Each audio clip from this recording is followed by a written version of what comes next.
Cumprimento os irmãos com a paz de nosso Senhor e Salvador Jesus Cristo. Amém?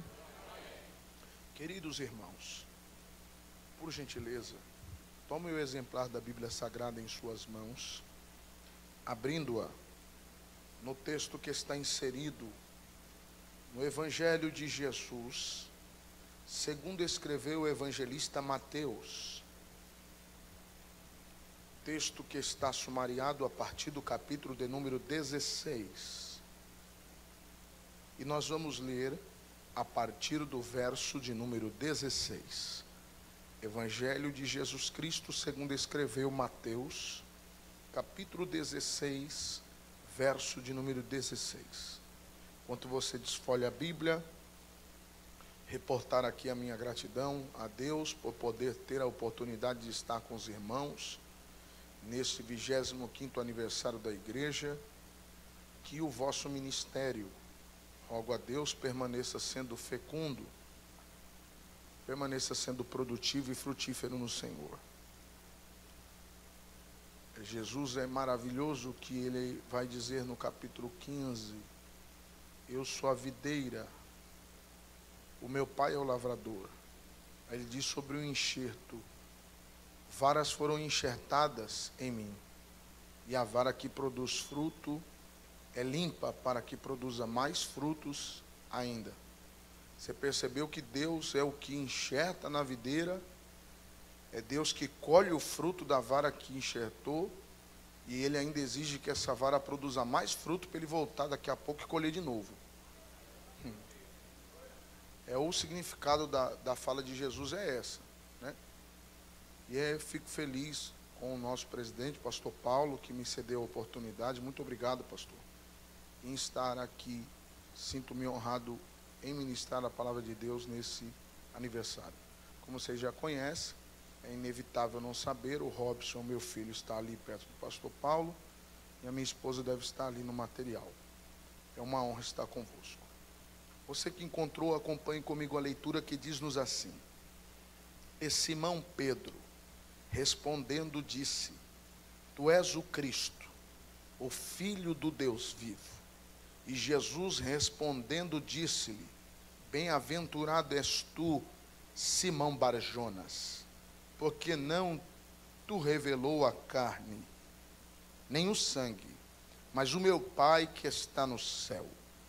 E também eu lhe digo que tu és Pedro, e sobre esta pedra edificarei a minha igreja, e as portas do inferno não prevalecerão contra ela. Amém? Tome seu assento, por favor. Não havendo nada mais importante, depois de falar da palavra de Deus, a dizer, por obséquio, preste atenção. No final do culto vai ter essas duas Bíblias aqui que eu trouxe da outra vez que eu vim. Vale a pena relembrar. Uma das traduções mais importantes que roda no mundo, que é a Bíblia King James. Essa Bíblia tem aproximadamente a sua tradução, não a Bíblia em si, a encadenação dela, mas a sua tradução tem a idade de 400 anos. Muito importante você adquiri-la. Você que gosta de ler a palavra de Deus, que algumas coisas que estão aqui não vai ser encontrado na revista atualizada e corrigida de João Ferreira de Almeida que você tem nas mãos. Muito boa. Essa Bíblia, só tenho 20 exemplares dela. Depois dela, não menos importante, tem a Bíblia de Estudo da Mulher Sábia, personalizada, está ali com a Tatiana. Essa Bíblia é muito bonita, por sinal, e um irmão aqui deveria dar de presente para sua esposa, né? Aproveita que Deus está me usando, irmã, e cutucar e diz assim: olha lá, quem sabe se o senhor der esse presente, a festa começa aqui e termina em casa, né? Tem um culto pentecostal em casa também.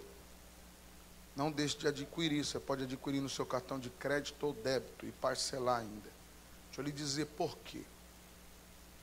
fora o nosso compromisso familiar, existem 7 famílias sobre a nossa responsabilidade no mundo, né? No mundo, quando eu digo, é porque tem alguém fora do país, tem 2 famílias fora do país que vivem através do nosso ministério. Comem e bebem e evangelizam e ganham almas e abrem igreja através do nosso ministério. Tem uma igreja na Angola que foi aberta através do nosso ministério. Todo o esforço financeiro foi feito por nós. Nós, quando eu digo, é eu, minha esposa, meus filhos e, muitas das vezes, a oferta que a igreja designa ao nosso ministério. E, nesse tempo de chuva, tem aí uma família que está sem residência. E nós estamos já investindo um grande dinheiro sobre eles para que eles possam mudar. Mas ainda falta pouca coisa, né? E você adquirindo esse material, você estará ajudando e muito. Nada disso vai para a minha conta, pode ter certeza. Vamos ao texto.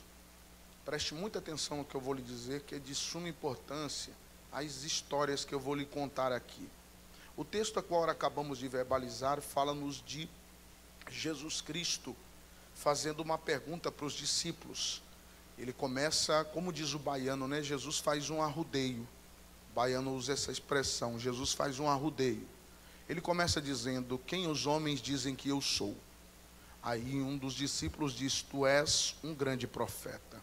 Outros dizem que tu és o Elias reencarnado. Mas aí Pedro sai com uma pérola: tu és o Cristo, o Filho do Deus vivo.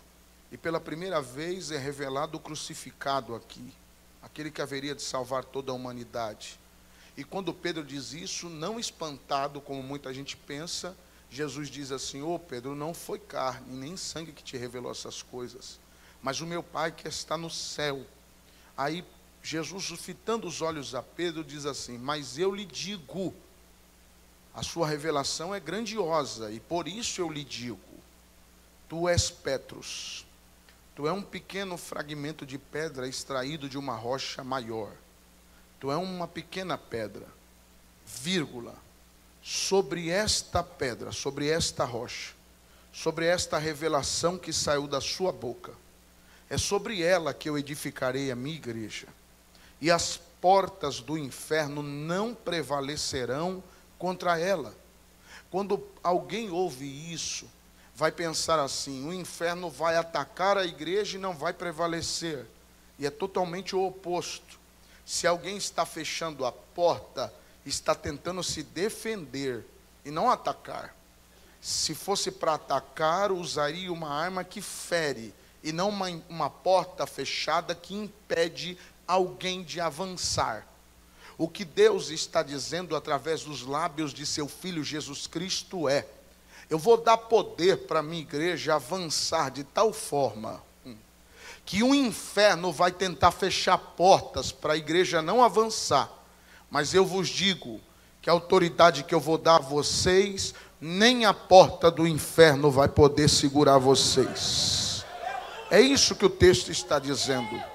Ei, a igreja parece que não entende mais isso, que Deus deu autoridade para a igreja, vamos dizer num vocabulário um pouco mais baixo, para meter o pé na porta do inferno e dizer assim: você não segura mais nenhuma alma, você não tem poder mais sobre nada, você não tem autoridade. Mas ok, quem olha para essa fala de Jesus acha muito bonita inicialmente, mas viver ela é o mais crucial, porque a palavra de Deus vai dizer que umas semanas depois Cristo vai à crucificação, e no Calvário ninguém vai lembrar de uma profecia de uma semana antes, quanto mais de profecias que foram acordadas 30, 60, 90 dias antes. Tanto é que quando o estandarte do Calvário é levantado e Cristo está sendo crucificado, você não vê um dos discípulos se aproximarem do Calvário. Quem sabe o filho de Maria, o irmão carnal de Jesus, por nome João, pega sua mãe e diz: vamos embora, não há mais jeito. Jesus olha ao horizonte da cruz e vê Pedro, assim como ele mesmo havia dito: antes que o galo cante, tu me negarás 3 vezes. E quando Jesus olha para Pedro, já era a terceira vez da negativa de não o conhecer. Galo aqui, para quem não sabe, não é animal que cisca. É uma trombeta da guarda romana tocada para a troca da centúria. Ali, queridos, quando isso vai acontecendo, eu imagino que quem olha para o Calvário, humanamente falando, vai dizer: quem vai dar continuidade às obras que esse homem proferiu? Quem vai dar continuidade a tudo quanto ele havia dito? Ei, não foi este homem que disse que derribaria o templo, em 3 dias o reergueria? Não salva nem a ele. Quem sabe alguém olha e diz assim: serão esses fracos varões galileus que darão continuidade àquilo que ele disse? Esses 11 homens escolhidos por ele, porque ora Judas já está morto. Quem vai dar continuidade a esta obra? E quem olha para os discípulos só vê fraqueza. Quem olha para Jesus só vê vergonha, desgraça, dor, fragilidade. Não vê uma igreja que nasce triunfante. Muito pelo contrário, só vê ali a desgraça. Mas eles não sabem de uma coisa: é que assim como de Adão, teve que haver um procedimento cirúrgico e extrair uma costela para que saísse a primeira Eva, assim do segundo Adão vai ter quase o mesmo procedimento para nascer a segunda Eva. Por isso vem o nome eclesia, tirados de dentro para fora. Assim como Eva saiu de dentro do primeiro Adão, a segunda Eva, que é a igreja, vai sair de dentro do segundo Adão, que é o Cristo. Parece que eu estou vendo. Ninguém olha e ninguém vê a igreja que nasce. Porque é assim como de uma mulher que está em trabalho de parto. A romper a bolsa, sai água e sangue. Jesus precisou ser vazado com uma lança na sua lateral e sair água e sangue para nascer a igreja. A igreja, quando nasce, nasce sem beleza, sem formosura, sem grandeza. Não há grandeza na morte de Cristo, só há tristeza na visão humana. Mas tem um porém. Ei, a igreja nasceu no Calvário, mas ela só é inaugurada em Atos dos Apóstolos, capítulo 2, no dia de Pentecostes. Tanto é que Atos vai dizer no capítulo 2: e veio do céu um som de um vento veemente e impetuoso, que encheu toda a casa, e foram vistos por eles língua como que repartida de fogo, que passou por cima de cada um, e todos foram cheios do Espírito Santo, e começaram a falar em novas línguas, conforme o Espírito lhe concedia que falassem. Quem olha para o Calvário e diz que não há beleza nem formosura, não sabe o que Jesus havia prometido através de Lucas, dizendo: ficai em Jerusalém até que do alto sejais revestido de poder, porque eu vos darei autoridade para pisar serpentes e escorpiões, colocarão a mão sobre os enfermos e eles serão curados, falarão em novas línguas, e se beber alguma coisa mortífera, não vos fará dano algum. Essa é a igreja que é inaugurada em Atos dos Apóstolos. Tanto é que quando ele é inaugurado em Atos, Pedro se levanta uma semana depois do dia de Pentecoste, vai em praça pública, prega um sermão dotado de conhecimento salvífico de Cristo, e diz a história de Atos que quase 4.000 judeus se rendem aos pés de Cristo agora, ou melhor, quase 3.000 judeus se rendem aos pés de Cristo. Ei, não para por aí. Pedro se levanta uma semana depois do segundo sermão, do primeiro sermão, e dá um sermão dotado de conhecimento dos escritos dos antigos profetas, e diz a Bíblia que agora é quase 4.000 judeus que se rendem a Cristo. Quem olha diz assim: não é aquele que havia negado o tal de Cristo? Era, porque agora ele tem poder e autoridade. Autoridade vindo do céu. O Pedro que ora acabara de negar a Cristo, agora está pregando tão estridentemente que diz a história que a igreja não é mais sem beleza e sem formosura. Já tem quase 7.000 crentes dentro dela, e todos eles são judeus. Olha o que aconteceu. O inferno, vendo o crescimento da igreja exponencial, levanta a primeira porta para tentar deter o crescimento da igreja. Os gregos se levantam e dizem assim: olha, os nossos órfãos e viúvas são abandonados por esses tais cristãos. Diz a Bíblia que Pedro se levanta com ímpeto na sinagoga e diz assim: varões galileus, não é bom que larguemos o ministério da oração e da palavra, mas eu vos digo, escolhei dentre vós 7 varões de boa reputação, cheios do Espírito Santo e de sabedoria, a qual constituamos sobre esse importante negócio. Pedro, veja bem, ele, por ser o primeiro pastor da igreja primitiva, do primeiro século, ele não diz assim: eu vou escolher 7 homens. Não, ele diz para os discípulos dos apóstolos: escolhei dentre vós 7 varões de boa reputação. Ei, pastor, será que não vai haver uma competição para ver quem vai servir a mesa? Não, a igreja do primeiro século se converteu de verdade, porque lá eles sabiam que não era lugar de competir, lá era lugar de somar. Não. Vou ter que falar de novo. Lamentavelmente, a igreja deste tempo perdeu a característica chamada humildade. Aqui você tem que saber que você não é melhor do que ninguém. Aqui ninguém é maior do que ninguém.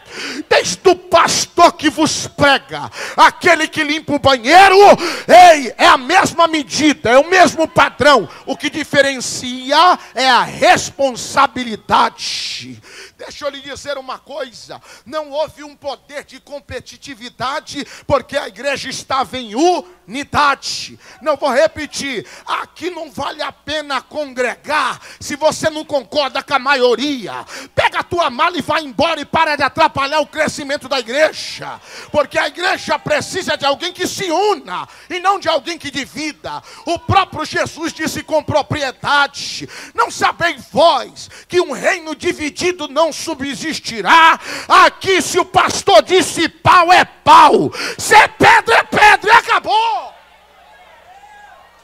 Ei, me perdoe a minha agressividade com a voz, mas hoje eu tenho um recado de Deus para a igreja.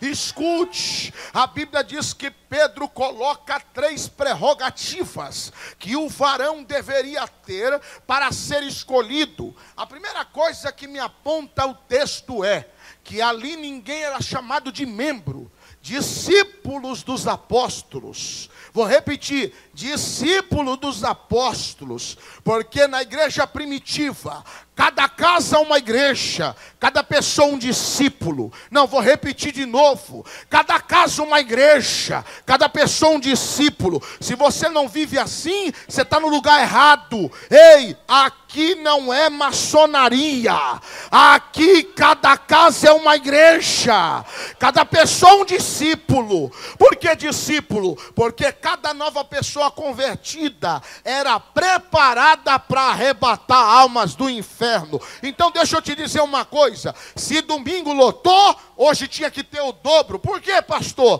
Porque se você não luta para alguém ir para o céu, porque você também não está indo para lá. Não, vou repetir de novo: se você não luta para alguém ir para o céu, é porque você também não está indo para lá. Lamentavelmente essa geração acha que a igreja é McDonald's. Como assim, pastor? Chega na porta, faz o pedido, no final do culto vai ter na mão? Não é assim não. Aqui funciona relacionamento com Deus. Aí a vitória é certa. Aí eu vou melhorar para você. Olha as prerrogativas dadas por Pedro. 3. Que ele seja homem de boa reputação, que ele seja homem cheio do Espírito Santo, e terceiro, de grande sabedoria. Espera aí, pastor, por que ele tem que ser de boa reputação? Para fazer a obra de Deus, eu acredito que ele tinha que ser homem primeiro cheio do Espírito Santo, porque até a ordem dos fatores foi dada pelo Espírito Santo. Não foi Pedro que escolheu, foi o Espírito Santo que encheu a boca de Pedro e deu essas 3 prerrogativas, e a ordem que elas foram colocadas estão em harmonia. Por quê? Porque não adianta você falar em línguas estranhas aqui dentro e ser fofoqueiro lá fora. Não adianta você dar glória a Deus aqui dentro, pular e rodar e passar cheque sem fundo lá fora. Ei, deixa eu te dizer uma coisa. Primeiro de boa reputação, aí depois cheio do Espírito Santo. Tendo boa reputação lá fora, Deus vai te encher aqui dentro. Fica tranquilo. Não vou falar de novo. Você quer ganhar teu vizinho para Jesus? Então não adianta falar em línguas para ele. Tem que ter boa reputação. Você quer ganhar teu irmão para Jesus? Não adianta você entregar uma profecia para ele. Tem que ter boa reputação. Porque eles têm que ver o Cristo que você serve aqui, dentro de você, onde você estiver.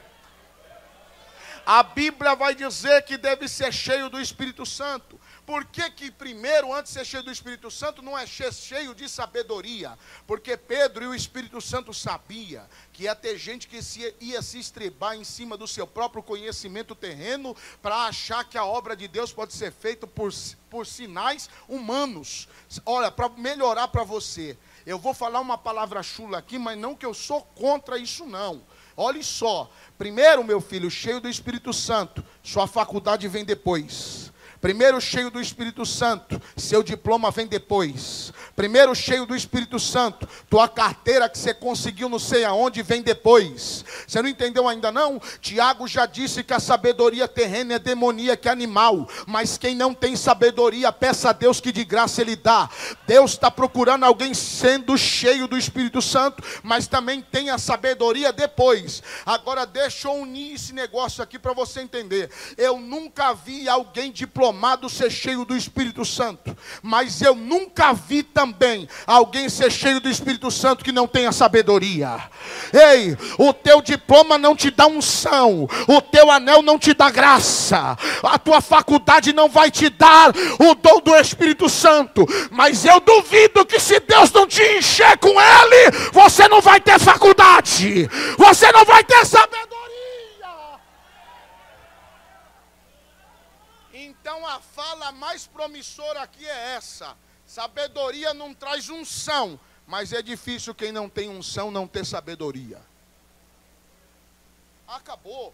Eu fico vendo aí gente dando carteirada para tudo quanto é lado, mas já vou chegar em você. Olha só o que eu vou lhe dizer. Parece que eu estou vendo essas 3 prerrogativas, os 7 homens escolhidos tinham, mas uma coisa me chama a atenção, no capítulo 7, vai dizer que no meio deles tinha um homem que se destacava. Qual era o nome dele?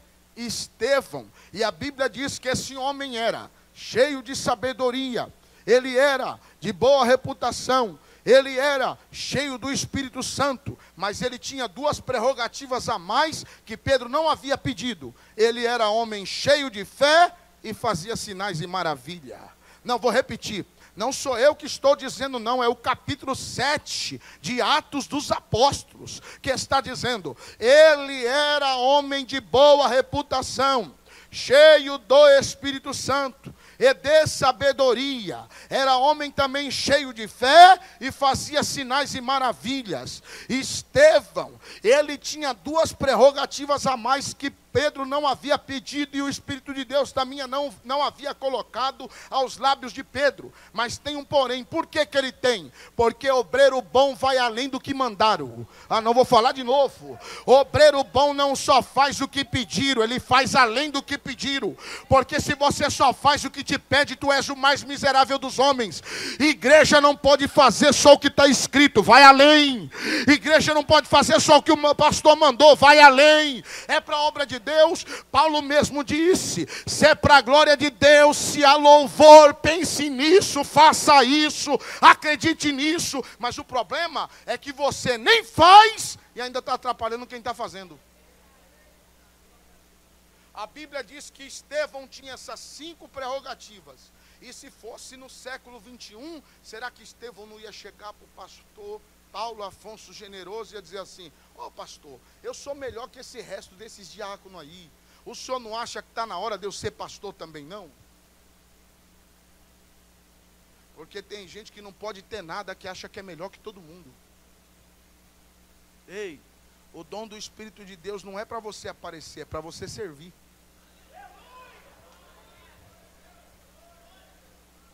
Estevão tinha mais que todo mundo, e isso era que dava a característica da grandeza do seu ministério. Ele tinha mais que todo mundo, mas se sentia menor do que todos. Entendeu não? Então vou melhorar para você. Pastor, o camarada tinha 5 prerrogativas. As 3 já é difícil ter. Boa reputação, cheio do Espírito Santo e de sabedoria. Para que tudo isso? Para servir na mesa. Eu pensei que era para ser pastor, mas era para servir na mesa. Não, vou repetir. Não é para ser apóstolo, não. Não, é para servir na mesa. Não era para virar pregador, não. Não era para virar pregador, é para servir na mesa. Não era para gravar CD e tocar na rádio, não. Era para servir na mesa. Não era para ficar rico, não, pastor. Não era. Era para servir na mesa. Se fosse hoje, ninguém ia bater no pé. Eu sou melhor que o pastor. Ou ele me consagra ou eu saio daqui. Você está demorando de sair. Deixa eu te dizer bem uma coisa. Quando Estevão recebe essas gratificações por Deus, ele não se sente melhor do que todo mundo. Ele continua servindo na mesa. Porque a grandeza do ministério não se revela naquilo que eu tenho, mas como eu sirvo com aquilo que eu tenho. Porque se você não vive uma vida para servir, você também não presta para viver. Ele está servindo com aquilo que tem. E isso que é ser grande. Não confunda grandeza com soberba. Ok? Porque você pode ser grande, mesmo lavando o banheiro. Você pode ser grande, mesmo limpando a igreja. Não confunda a grandeza com soberba. Quer ver um exemplo? A grandeza cabe em qualquer lugar, porque a grandeza está ligada à humildade. Agora a soberba não cabe em lugar nenhum, você já percebeu? Se um soberbo encontrar um igual a ele, eles não conseguem andar junto. Porque você já viu 2 bicudos se bicar? Então escute o que eu vou lhe dizer agora. Estevão tinha as características de Cristo. Por quê? Cristo era pequeno ou era grande? Grande. Já imaginou o Pai fazendo aquele chamado universal que o profeta Isaías escreveu? Quem há de ir por nós? A quem enviarei? Isaías achando que é com ele, levanta a mão, envia-me a mim, eis-me aqui. Só que não é para ele. É um chamado para comprar a humanidade. Eu imagino Jesus se colocando de pé no céu e dizendo assim, eu irei. Mas Senhor, como é que você vai, Jesus? Lá aquele mundo é muito pequeno para caber um Deus do teu tamanho. Aquele mundo não cabe você lá dentro. E outra, para a humanidade vai ter que ser um homem sem pecado. Então eu vou ter que fazer você um homem. E para fazer você um homem, você vai ter que nascer de uma mulher. Ah, vai ter que ser assim? E como é que um Deus tão grande como você, Jesus, vai caber dentro de uma mulher? Ah, já entendi, Pai. Fica tranquilo. Eu sou grande, mas vou caber dentro do ventre da Maria. Porque gente grande cabe em qualquer lugar, até no ventre. Mas Jesus lá não vai ter palácio para você nascer, não. Não tem problema, Pai. Eu sou grande, mas vou caber dentro da manjedoura, porque gente grande cabe em qualquer lugar. Mas Jesus, lá não vai ter carro do ano para te carregar, não tem problema. Eu ando de jumentinho, porque gente grande cabe em qualquer lugar. Pastor, mas agora eu já sou o fulano de tal. Mas você tem mão ainda, dá para arrumar banco. Porque reino de Deus, grandeza está no servir e não naquilo que você tem. Estevão era grande. Esse camarada era tão grande que começaram a se incomodar com ele. Por quê? Porque ele servia de dia e à tarde ele estava na praça pregando. O Sinédrio se levantou com ímpeto do inferno para fechar a porta contra a pregação. A Bíblia diz que eles se reuniram semanas. E diz o Atos dos Apóstolos que procurando a ocasião para condená-lo, não encontravam. Ou seja, o camarada era de tão boa reputação que olhando para ele não havia condenação para que pudesse julgá-lo. Aí sabe o que aconteceu? Não há como condená-lo nas nossas leis. Então como é que nós vamos prender Estevão? Vamos perseguir ele naquilo que ele faz de melhor. Não entendeu não? Quando não houver acusação para te condenar, eles vão começar a te caluniar naquilo que você faz de melhor. Vamos prender Estevão porque ele prega. Está no texto. Vamos prender Estevão porque ele prega. Aí diz a Bíblia que Estevão agora está preso. Quando Estevão está preso, levam ele à praça pública para ele ser apedrejado. O texto diz que Estevão estava acorrentado? Não. Estava amarrado? Não. Só levaram. Quando colocaram ele na praça pública, que foram pegar as pedras para apedrejá-lo, Estevão tinha que fazer o quê? É natural qualquer homem que estiver correndo perigo e ele perceba, ele tenha o dom da autopreservação. Vou fugir, vou correr, não vou morrer. Mas Estevão não corre, Estevão não foge. Quando colocam ele na praça pública, que vão pegar as pedras para apedrejá-lo, sabe o que Estevão faz? Dobra o joelho, meu filho corre, foge, eu não vou fugir, eu vou dobrar. Por que ele dobra o joelho? Você não sabe por quê? Você não lê a Bíblia? A Bíblia diz que Estevão viu os céus abertos. Não, eu vou repetir isso aqui para ver se a senhora entende da glória a Deus, pelo menos uma vez. Escuta o que eu vou lhe dizer. Estevão viu os céus abertos. Quem tem visão, pastor Paulo, não está preocupado com a pedrada. Eu já vi para onde eu vou, pode apedrejar. Eu já vi onde eu vou chegar, pode jogar pedra. É assim. Agora, quem está preocupado com a perseguição, nunca vai ter visão. Eu tenho uma visão. E a visão é maior do que o que falam. Entendeu ainda? Já imaginou se quando isso aqui fosse um caixote, vocês desistissem por causa da fala dos outros? Eu já vi a igreja que vai nascer aqui, então eu não vou parar. Porque quem já sabe para onde está indo, não está preocupado com o percurso. Se você está preocupada com o percurso, é porque você não sabe para onde está indo. Está na igreja perdendo tempo. Porque crente vem para a igreja porque sabe que vai morar no céu. O camarada vê os céus abertos. Parece que eu estou vendo Deus dizendo assim: ei, Estevão, está vendo aí? Vão me apedrejar, Senhor. Era tudo que eu queria.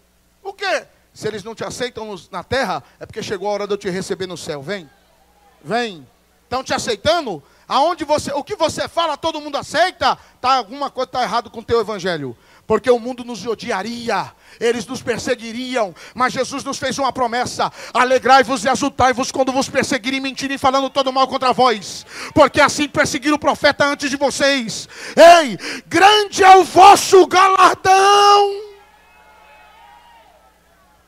Estevão é o primeiro mártir da igreja. Você está pensando que para por aí? Estevão está sendo apedrejado, acaba de ser morto. A igreja começa a ser perseguida. Só que quem persegue agora não é mais o Sinédrio, é o Império Romano. Homens sanguinários como Diocleciano, Domiciano, Marcos Aurelius. Homens que incendiaram Roma e acusaram os próprios cristãos para que eles fossem afrontados pelo povo e entregues para serem mortos. Diz a história que nesse tempo Deus arrebata o tal do homem por nome Filipe, e ele cai na Etiópia. Um negro príncipe está andando dentro de uma carruagem e Filipe corre do lado. Como é que o homem corre do lado de uma carruagem que tem no mínimo 8 cavalos do lado, puxando? Não sabe como? Se ele foi arrebatado, ele também não corre, rapaz. Por que Deus não arrebata mais ninguém hoje, pastor, para acontecer isso? Porque hoje tem avião, não precisa arrebatar ninguém mais não, rapaz.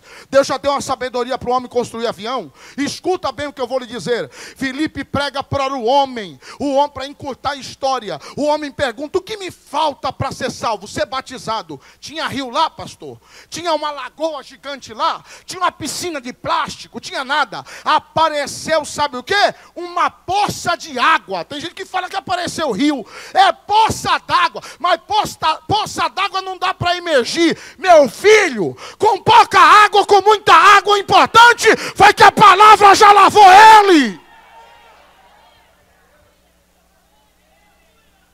A palavra que... Você esqueceu do que você quer mais do que o ensinamento de Jesus?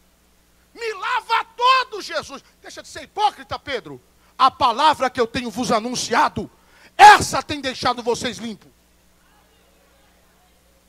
A água é um símbolo. O que leva para o céu ainda é a palavra. Escuta bem o que eu vou lhe dizer. Parece que eu estou vendo. Ei, a igreja começa a crescer de forma tão estupenda, que é nessas épocas, que aparece um tal de Saulo de Tarso perseguindo a igreja. Este homem é sanguinário, um juiz. Dizem até historicamente que foi ele que fez a condenação contra Estevão. Saulo de Tarso aparece, o Senhor se revela para ele, escama cai nos seus olhos, ele fica cego. Ele é levado à casa de um homem chamado Judas, no caminho de Damasco. Diz a Bíblia que Deus se revela para um profeta por nome Ananias e diz diz assim: Ananias, vai à casa de um homem por nome Judas, prega para um tal homem por nome Saulo de Tarso para mim, é na rua direita, tá? Você não erra não. Ananias olha para Deus e diz assim: eu não vou lá não. O senhor não sabe que ele mata cristãos? Deus disse assim: mas é ele que eu quero. E tu vai pregar para ele. Por quê? Porque este é para mim um vaso escolhido. Você não entendeu ainda, né? Deus não está procurando quem é, Deus está procurando alguém para fazer. Vai lá! A Bíblia diz que as escamas caem dos olhos de Saulo. E ele sai de lá e se apresenta aos discípulos. Aí vem um pregador me dizer que Deus mudou o nome de Saulo para Paulo. Esse povo não lê mais a Bíblia, mas não. Ele sempre teve o nome Saulo e sempre teve o nome Paulo. Saulo é um nome atribuído pelo pai de Paulo para honrar o primeiro rei de Israel, Saul, Saulo, ok? Ele não mudou de nome e Deus não fez nenhum tipo de mudança em Paulo. Paulo se apresenta para Pedro como um dos discípulos de Jesus Cristo para ser apóstolo, mas já haviam lançado sorte, segundo a história, e escolheram um tal de, como é que ele chama, pastor? Matias. Que Matias? O que? Matias tinha que estar em outro lugar. O apóstolo que Jesus escolheu foi Paulo. Mas jogaram sorte. Sabe o que é isso? Você quer que eu te falo? É porque fizeram da igreja um negócio, já estava começando. Opa! Tem gente achando que a igreja é um negócio de família. Você está repreendido. A igreja é um reino. E aqui tem um cabeça. Aqui não serve democracia, aqui é teocracia. Quem governa aqui é Deus. Lançaram sorte, fizeram voto, escolheram Matias. Aí quando Paulo chega, Pedro diz assim: vem cá, quer dizer que agora você quer ser apóstolo? Mas vem cá, vamos ver se você preenche algumas prerrogativas. Você andou com Jesus? Não. Você ouviu algum ensinamento do mestre, verbalmente? Não. Você foi testemunha ocular de algum milagre? Não. Você viu Jesus sendo crucificado? Não. Você viu ele ressuscitar? Não. Você viu ele assunto ao céu? Não pode ser apóstolo, Pedro. Paulo, Pedro coloca todas essas prerrogativas, sabe por quê? Porque ele acha que ele manda na igreja. Ele acha que a igreja é uma panelinha dele, um negocinho dele. Só que tem um porém. Paulo vai, sacode as poeiras e diz assim: quer dizer que vocês não querem que eu seja apóstolo? Então tá bom. Ele vai para onde? Antioquia, Tessalônica. Paulo começa a pregar com ousadia. Só que Paulo não abre um ponto de pregação. Paulo vai de em casa, instruindo. Ele mesmo escreve a Tessalônica, aos Colossenses: não fui eu mesmo que fui a voz de casa em casa vos instruindo e levantando o bispo sobre vós. Paulo chegava numa cidadela, ganhava uma família, tornava o pai daquela família bispo e ele resolvia ganhar o resto da cidade. Aí Paulo já partia para outra cidade. Essa história percorreu até chegar em Jerusalém. Um avivamento está acontecendo em Tessalônica e Antioquia. A igreja lá cresce estupendamente. Pedro para e fala assim: mas a igreja é aqui. Olha que Pedro miserável. A igreja é aqui. Aí Deus diz assim: manda Barnabé. Graças a Deus que Pedro ainda ouvia alguma coisa. Manda Barnabé. Porque se Pedro vai lá, ele quer arrancar a cabeça de Paulo, como ele arrancou a orelha de Malco. Só que tem um porém: ele mandou o filho da consolação. Barnabé vai chegando e vai perguntando: quem é o pastor de vocês? Quem é que está fazendo essa revolução? Quando ele chega, Paulo está de joelho dobrado, já é parte noturna, e ele está tecendo tenda. Daí que vem a célebre frase: trabalhar de dia e de noite para não ser pesado ao seu irmão. Diz a Bíblia que quando Paulo olha para ele, não, cara, não acredito. A história vai dizer que Barnabé não acredita. Tu, Paulo, então vamos voltar para Jerusalém. Barnabé leva Paulo para Jerusalém para apresentar os discípulos de Jesus e agora apóstolos da igreja. Só que tem um porém: quando Paulo chega, já tem uma fofoca lá na frente. Qual era a fofoca? Já diziam que Paulo fingia ser cristão para procurar a ocasião contra a igreja e matar mais cristãos. Porque quando você está fazendo a vontade de Deus, sempre vai ter um fofoqueiro no caminho querendo te impedir. A história de Atos vai dizer que quando Paulo se apresenta a Pedro, com Barnabé do lado, começa aquele burilho dentro da igreja. E Pedro se exalta e diz assim: mas você aqui de novo? Aí Barnabé, pela primeira vez, eleva a voz e diz assim: calma, varões! Paulo agora é um dos nossos. Tem gente que não entendeu o que eu acabei de falar. Até quando a senhora vai ficar lembrando do pecado desse pobre coitado desse irmão? Calma! Fecha a boca! Ele agora é um dos nossos! Você quer botar ele para fora, hein, irmão? Ele agora é um dos nossos. Paulo ouve tudo e diz assim: tá bom, eu não posso ser apóstolo, mas quem de vós fez as obras que eu fiz? Ninguém respondeu, ela ficou assim, todo mundo em silêncio, nem você tá. Ninguém sabia o que falar. Vocês eram para ganhar o mundo, é isso que Paulo está dizendo. E quem saiu para ganhar o mundo foi o rejeitado. Ninguém pode falar nada. A resposta de Paulo foi o áureo da reunião. Só que tem um porém. Deus olhou do céu e disse assim: quer dizer que foi você que fez tudo, né? Tá bom. Já já a gente se encontra. Eu vou falar de 2 histórias só, porque se eu falar das 4 vai demorar muito. Escuta essa. Paulo, na primeira viagem missionária, vai com um homem por nome Silas. Diz a Bíblia que chegando lá uma mulher adivinha. Esses são homens de Deus anunciando o reino dos céus. Diz a Bíblia que Paulo olha para ele e diz assim: eu te repreendo, espírito imundo. A mulher é liberta, Paulo é preso. Apanha. Ele não podia pegar a carteira de romano e dizer assim: ei, para de me bater que eu sou romano, eu vou mandar prender vocês tudo. Só que Paulo sabia que a cidadania do céu era maior do que a da terra. Sofrer pelo reino valia mais do que parar de sofrer por ele. Te pegaram no delito, irmão, para de dar carteirada, sofre. Escuta isso aqui, quando Paulo apanha, você percebeu que Silas apanha junto com ele, é preso junto com ele, né? Mas quem expulsou o demônio, foi Silas ou foi Paulo? E por que Silas foi preso? Porque estava junto. Cuidado, hein? Cuidado com quem você anda, que você leva a pau também. A Bíblia diz que isso dá em 2 vertentes, tanto do lado bom como do lado ruim. Escute bem. Parece que eu estou vendo, os 2 estão presos. Depois dessa prisão que eles escapam para ir cortar, que você lembra da história que um ora, outro canta, as algemas caem, as muralhas tremem, eles escapam, salvam um homem, pregam para essa família. Ok, não vou entrar nesse mérito hoje porque não dá tempo, mas escuta bem o que eu vou lhe dizer. Paulo escreve uma carta para os discípulos dizendo assim: porque dentre vós, irmãos, sou eu o menor.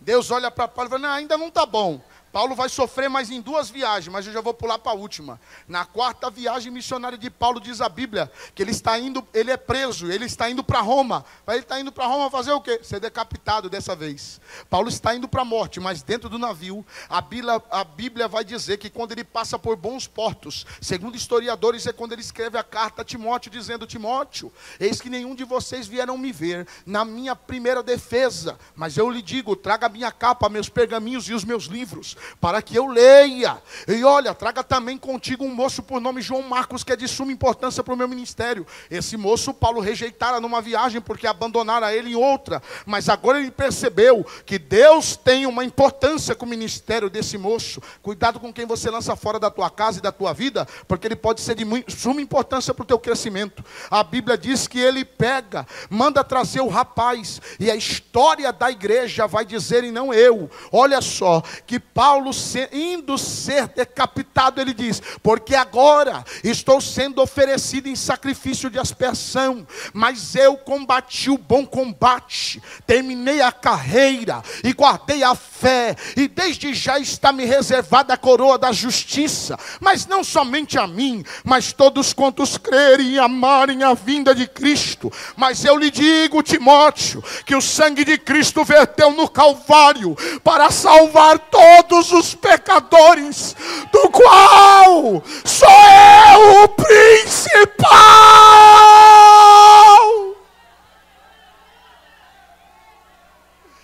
Eu só sou pecador, Timóteo. Vou falar de novo para você: o teu cargo não vale nada, você é pecador. Se existe um lugar mais alto que eu possa subir, é estar aos pés daquele que me chamou. Escute bem o que eu vou lhe dizer agora. A palavra de Deus vai dizer que enquanto Paulo está sendo decapitado, Pedro está fugindo de Jerusalém. Quando ele vai fugir de Jerusalém, ele tem uma visão. Qual é a visão? A Bíblia diz que antes disso, o Tiago Maior já foi deslacerado pelas ruas de Jerusalém. Segundo a história, Domiciano mandou pegar Tiago Maior, colocar na carruagem e condená-lo ele e sacrificá-lo de forma árdua. Sabe o que fizeram? Pegaram os cavalos, enquanto eles iam correndo, jogaram o corpo dele para o lado de fora, e o corpo dele foi debatendo nas ruas de Jerusalém. Pedro está preso no cárcere inferior da cidade. Você lembra desse texto? A Bíblia diz no capítulo 16 de Atos, que enquanto Pedro está preso esperando a morte por Domiciano, no outro dia, diz a história que a igreja orava incansavelmente dizendo: solta Pedro, solta Pedro, solta Pedro, solta Pedro. Diz a história que um anjo desce no cárcere inferior. Ao descer, Pedro se colocando de pé, diz a história que as algemas caem, os ferrolhos quebram na mesma hora. Não, você não entendeu. O anjo não chegou e as algemas caíram. O anjo chegou e Pedro se colocou de pé. Daí as algemas caíram. Não, você ainda não entendeu. O anjo está aqui faz tempo. Mas você quer ver milagre? Coloca-te de pé.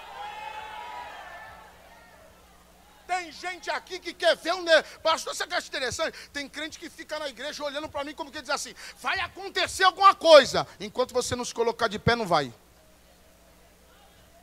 Enquanto você não tomar uma posição de crente, não vai.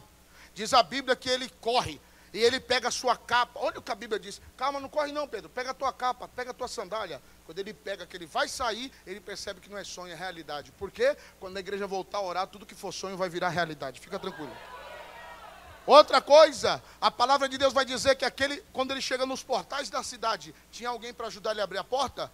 Não, aquela porta precisava de mais de 20 homens para abri-la. Mas só foi Pedro chegar, a porta se abriu automaticamente. Quando a igreja voltar a orar, não tem porta que esteja fechada que não se abra automaticamente. Está na hora de eu criar vergonha na minha cara e voltar a orar. Orar.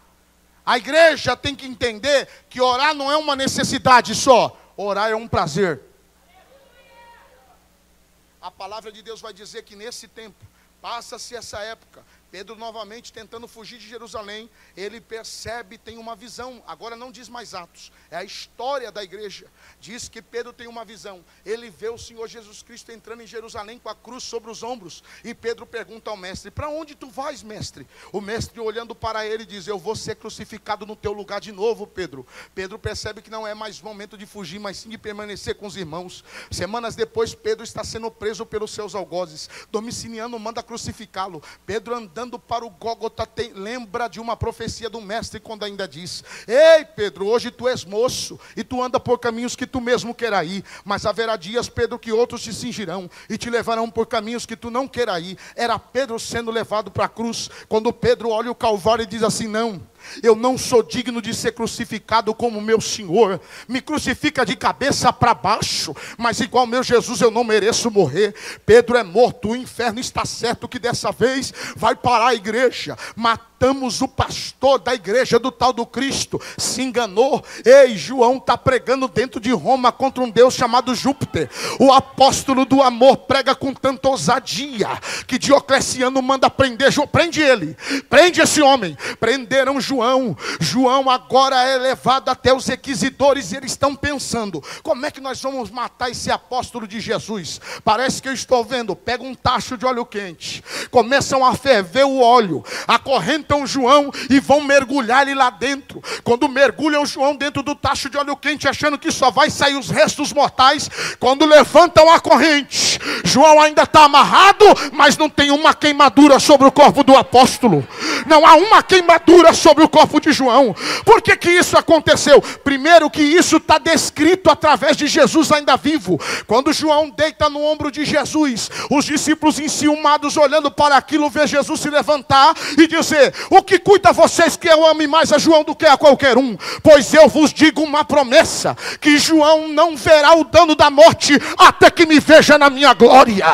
Era João sendo mergulhado e o Espírito de Deus abraçando o apóstolo, dizendo: não é hora de morrer. João não morre, muito pelo contrário. contrário, os homens ficam espantados e dizem assim: esse homem só pode ser um Deus. Ele só pode... Não, meu irmão, você não está... Eu acho que você está pensando em novela ainda.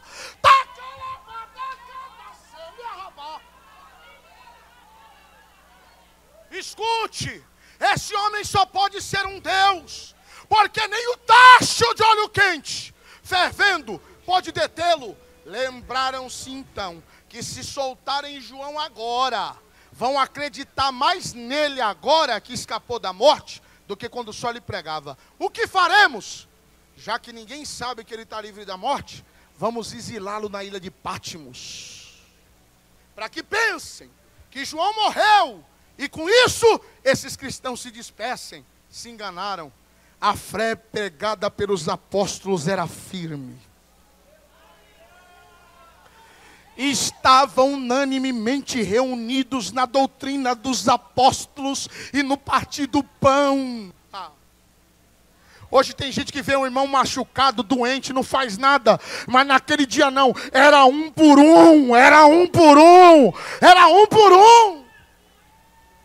A igreja crescia por isso, era um por um. Aí eu vou lhe dizer uma coisa. E João sendo exilado na ilha de Pátimos, a ilha da morte, todos imaginavam que ele morreu. João vai para lá ser exilado e esquecem de João. Mas Deus não se esquece do seu. Por que que eles levam João para a ilha de Pátimos? Para se esquecerem dele. Só que não sabiam que estavam projetando João para um trabalho maior. Oh meu Deus! Deus ia dar para João em Pátimos o que não ia dar para ele no seio da igreja. Porque o seio da igreja ia atrapalhar João a receber a grande revelação. João na ilha de Pátimos tem aproximadamente 98 anos. Todo dia, uma picareta na mão rachando pedra. Das 6 da manhã às 6 da tarde. Tem camarada de 40 anos aqui que não levantou a mão nem para dar glória. João está 98 anos quebrando pedra. Quebrando pedra. E de noite, orando. Orando. Orando.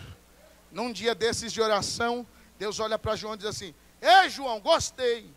Foi mesmo, Senhor. Em vez de você parar, você continua orando. Orando. E chegou a hora, João. Vem conhecer o céu do lado de dentro. Vem, João. Enquanto João está indo, parece que eu estou vendo Jesus falando com ele. Tu não vai fazer igual Paulo não, que eu trouxe Paulo aqui, ele se temeu a escrever. Mas você vai escrever no livro tudo que você vê e tudo que você ouvir no céu. Quando João entra no céu, ele já começa no capítulo 1.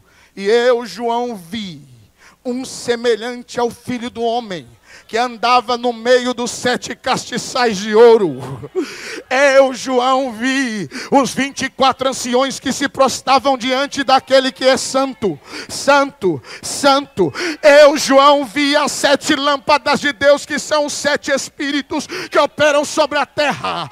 Eu, João, vi um livro selado por dentro e por fora com 7 selos. E um anjo que bradava com grande voz dizendo: quem é digno de abrir o livro e desatar?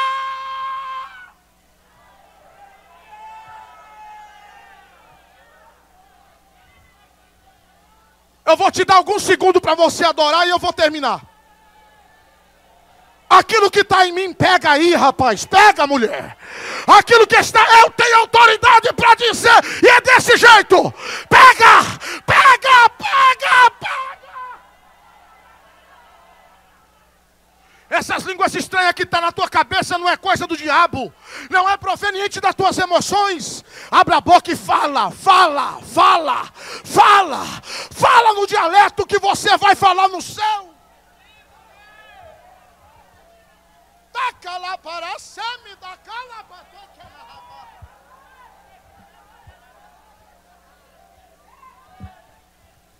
Da graça que está sobre a minha vida, receba. Receba. Poder e autoridade era o que fazia a igreja não parar.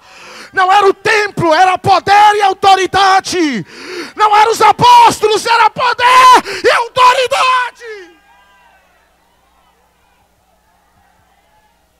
え Essa igreja não pode fracassar.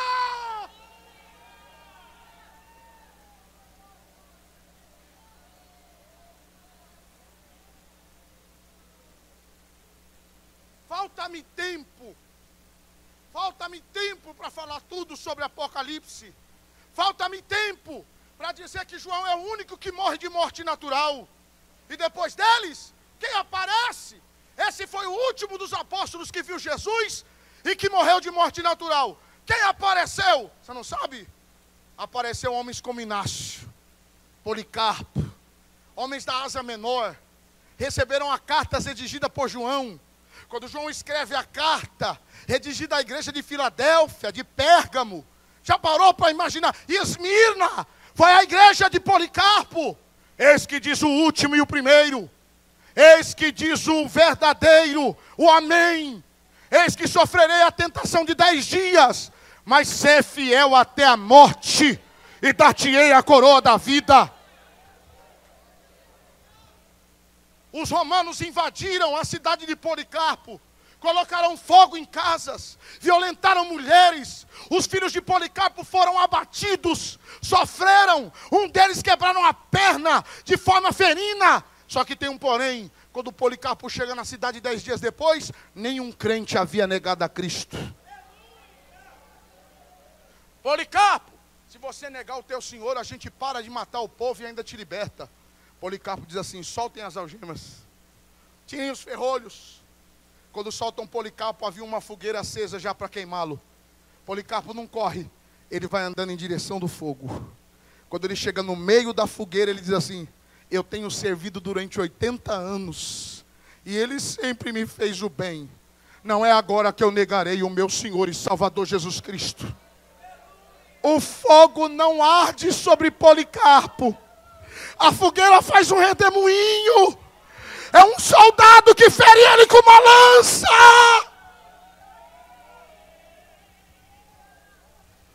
Diz a história da igreja, e não eu, que conforme o sangue ia batendo fogo, parecia cheiro de incenso que subia ao céu. E soldados dobravam seus joelhos e se rendiam ao cristianismo. Foi daí que apareceu um sábio filósofo dizendo: o sangue dos cristãos era como semente, pois matava um, nascia 100, matava os 100, nasciam 1000.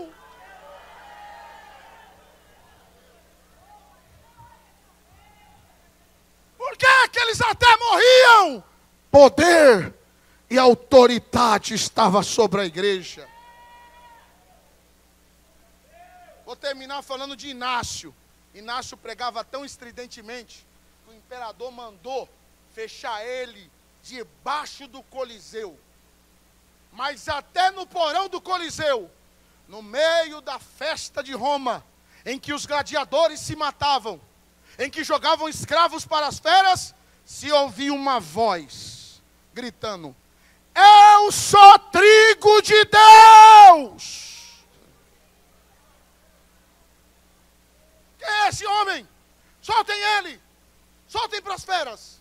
Quando lançaram Inácio no meio da arena, o imperador se colocou de pé, esperando que Inácio fosse se render aos seus pés e pedir clemência da condenação. Inácio, no meio da arena, gritava: soltem as feras, apressem elas sobre mim, porque eu sou trigo de Deus, e importa que pelos dentes das feras eu seja esmigalhado. Mas quando essa minha carne cair na arena, eu serei feito pão vivo de Deus. Vocês não estão matando homem, vocês estão apressando um servo de Deus entrar nos portais da eternidade.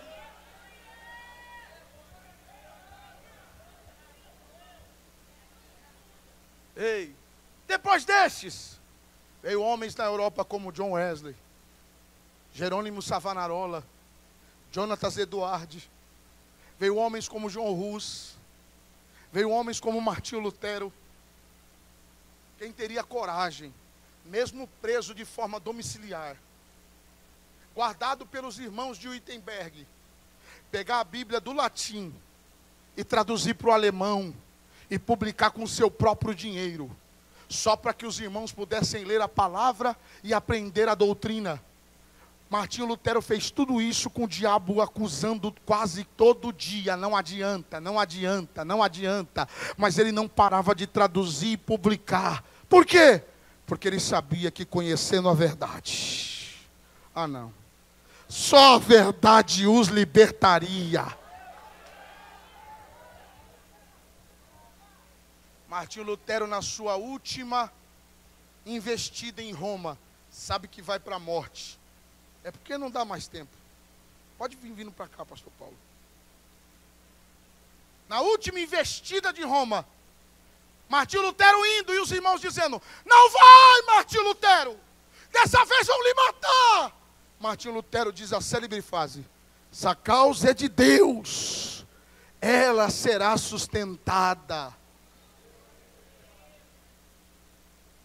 Martinho Lutero, quando vê os pináculos de Roma e sabe que a morte lhe aguarda, ele grita: parem a carruagem. Ele vai fugir? Não. Ele sobe em cima da carruagem e começa a cantar: castelo forte é o nosso Deus. Com espada e bom escudo, com seu poder defende os seus. Em todo transe agudo. Se você conhecesse essa história, você viveria pelo Evangelho, porque eles morreram por ele. Está difícil você viver pelo Evangelho, imagina morrer. Fique de pé, por favor.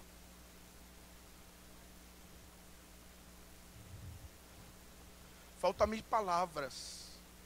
Não porque eu conheço, mas porque quando eu digo, tem um fogo que arde aqui dentro, que me incomoda.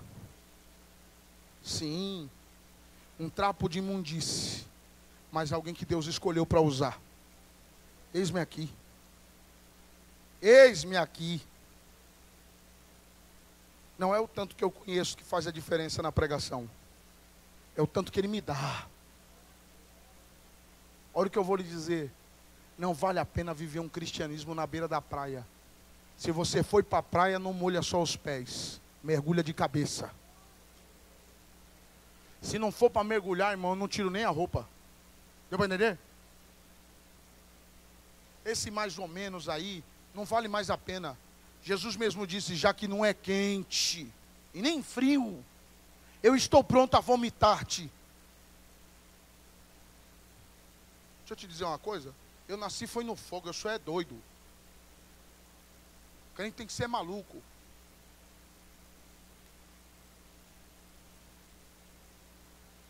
João Russo, quando está sendo queimado, é uma das histórias que mais me fascina. O Papa mandou queimar João. Queima ele. Queima. João Russo está sendo queimado, e Russo quer dizer ganso. Porque a família dele criava ganso. Era uma família nobre. João Russo está sendo queimado no estandarte. Roma mandou queimá-lo. João Russo lança uma profecia dizendo: hoje queimam o ganso de Deus, mas daqui a 100 anos Deus suscitará para ele um cisne, e esse o Papa não vai poder queimar. 95 anos, segundo a história, levanta um homem, doutor em teologia, vamos dizer no vernáculo que conhecemos, na época era outro nome, chamado Martinho Lutero. 5 anos depois ele vira cardeal da igreja do Wittenberg.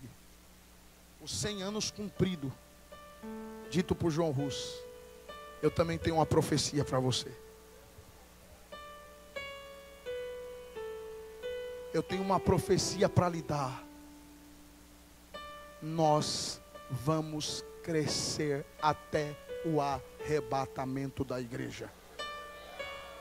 Não, eu vou profetizar de novo. Nós iremos crescer até o arrebatamento da igreja. Deus está me dizendo que Ele vai levantar homens nestes dias, com uma visão diferente neste local. Deus está falando para mim desde a hora que eu comecei a ministrar, dizendo assim: diga para estes que se preparam, porque eu vou dar recurso e inteligência assim como eu fui com Bezaliel, assim como eu fui com Moisés, assim como eu fui com Josué. Manda esse povo se preparar, porque eu vou expandir a tenda.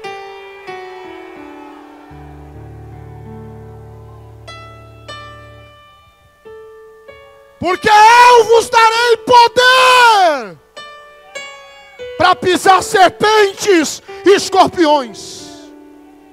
E eu termino. Você está pensando que serpentes e escorpiões aqui é meros animais mortais? Você está de brincadeira com a minha cara? Aqui a palavra é figurada.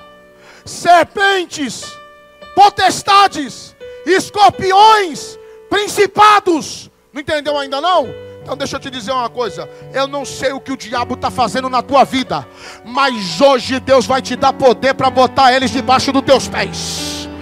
Não vou falar de novo. Levanta a mão aí quem crê. Hoje Deus vai te dar autoridade. Pega esse principado, pega essa potestade e coloca debaixo dos teus pés.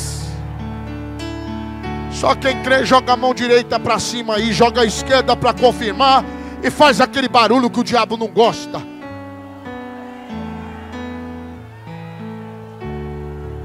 Glorifica, glorifica, glorifica, glorifica. É 25 anos vencendo. Glorifica.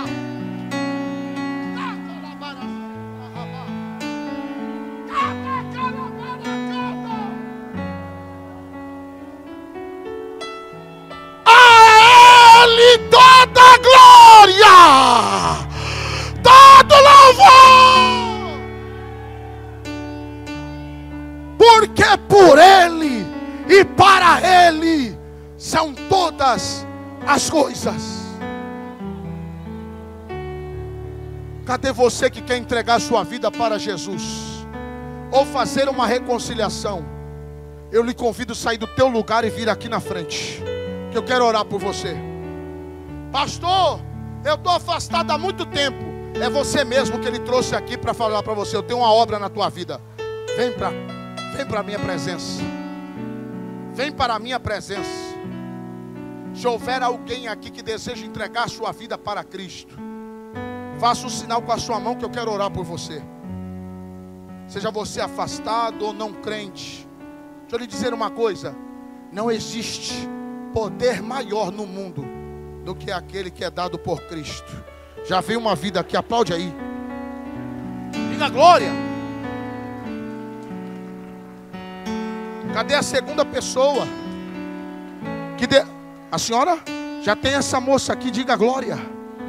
Cadê a terceira pessoa para Cristo? Não pense você que você veio aqui perder tempo. Deus te trouxe hoje aqui para lhe dizer: eu tenho um novo plano na tua vida. Sou eu que faço todas as coisas. Cadê a terceira pessoa que deseja entregar sua vida para Jesus ou fazer uma reconciliação? Autoridade e poder estão sobre a disposição da igreja. Seja você parte desta igreja.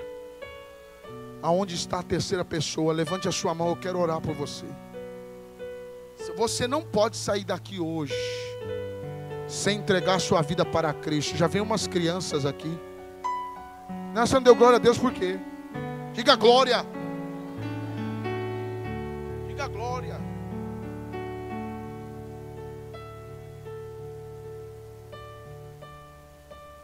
Onde está a quarta, a quinta? Deixa eu lhe dizer uma coisa, rapaz. Você sabe que não tem jeito, sozinho você não pode.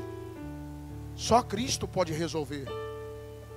E por isso Ele lhe abriu essa oportunidade. Vem a mim. Vem a mim. E eu transformo toda a sua vida.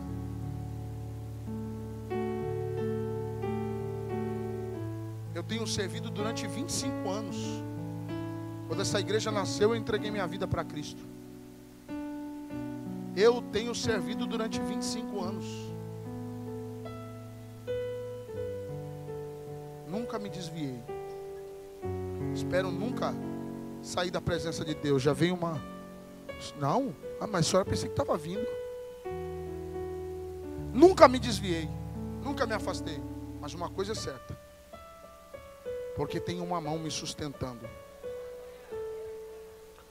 Deixe que essa mesma mão lhe sustente.